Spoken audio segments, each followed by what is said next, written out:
काल दिनांक 1/9/2022 रोजी आम्ही पोलीस स्टेशन अहमदपूर येथे हजर असताना दुपारी 2:30 वाजताच्या सुमारास आमच्या गुप्त बातमीदारामार्फत आम्हाला बातमी मिळाली की मौजे हाडोळती येथे बाबळदरा रोडलगत एका घरामध्ये देह विक्री व्यापार चालतो अशी माहिती मिळाल्यानंतर सदर माहितीची आम्ही खातरजमा केली आणि खातरजमा केल्यानंतर आम्ही कारवाई करण्याचं ठरवलं. पण सदर कारवाई करण्यासाठी मग आम्ही लागलीच हाडोळतीचे जे बीट जमादार आहेत HC 223 केंद्रे यांना फोन करून सांगितलं की सदर कारवाईसाठी आपल्याला 2 पंच आणि 1 फंटर म्हणजे एक डम्मी गिराईक लागतो, तर ते गिराईक आपण आणि पंच तिथं हजर ठेवा, आम्ही कारवाईसाठी येत आहोत.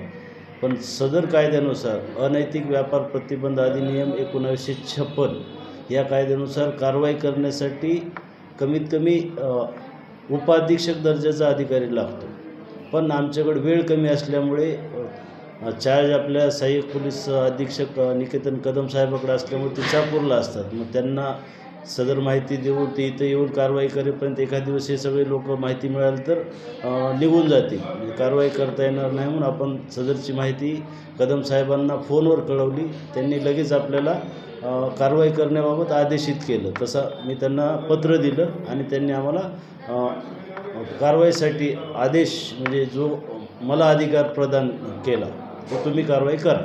त्यावरून मग आम्ही 3 वाजताच्या आसपास मी माझ्यासोबत NPC केंद्रे, LPC कोटेवाड आणि प्रशिक्षणार्थी PSI चट मॅडम असं आम्ही सगळेजण इथून रवाना झालो.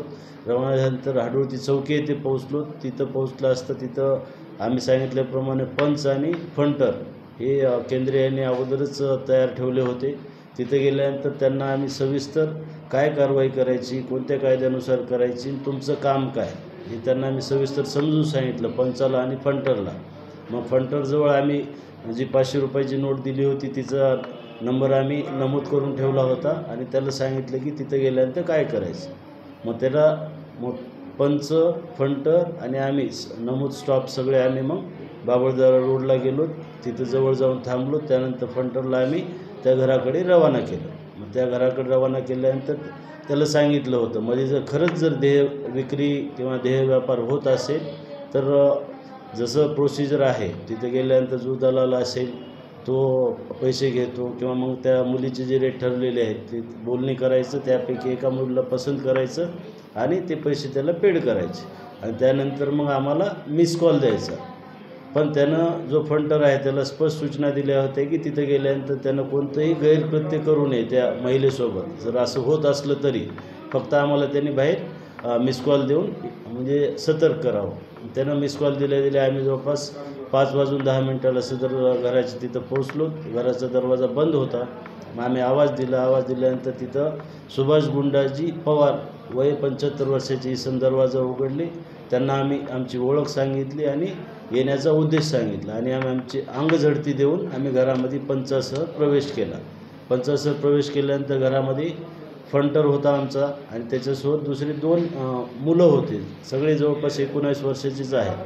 म्हणजे तोपर्यंत त्याला शंका आल्यामुळे त्यानं लगेच त्या तिन्ही महिलांना त्यानं ते आतल्या रूममध्ये लपून ठेवलं होतं. मग आम्ही पंचासमक्ष सर्व घरझडती घेतली असता मग त्या महिला आम्हाला दिसून आल्या. त्यांना आम्ही बाहेर बोलून पंचासमक्ष नावगाव विचारलं. मग त्यांनी त्यांचं नावगाव सांगितलं. त्यांना इथं थांबण्याचा येण्याचा उद्देश विचारला असता त्यांनी सांगितलं की भाऊ सुभाष गुंडाजी पवार आहेत, ते आम्हाला पैशाचा आमिष दाखवून आमच्या देह विक्री हा व्यापार आमच्याकडून करून घेतात. मग आम्ही रीतसर प्रोसिजर तिथं पूर्ण केली आणि पंचासमक्ष त्या तिन्ही महिलांना आपण मुक्त केलं.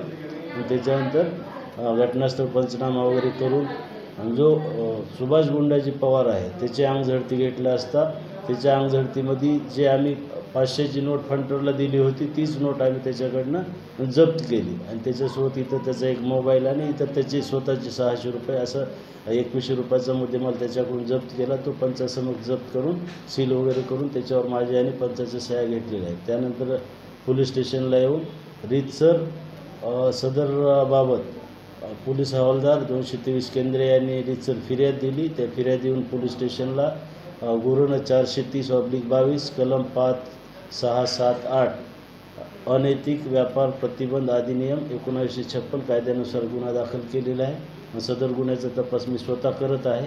आता अजून तपासामध्ये आज आरोपीला कोर्टात हजर करायचं आहे. त्याच्यानंतर अजून दुसरं काय निष्पन्न होते, अजून कोणी आरोपी आहेत का, अजून कोणत्या महिला त्यांनी इथं पूर्वी बोलवल्या होत्या, आता त्या कुठं आहेत, त्या संदर्भात तपास करणं बाकी आहे. अजून काही निष्पन्न झालं तर आपण करू. धन्यवाद.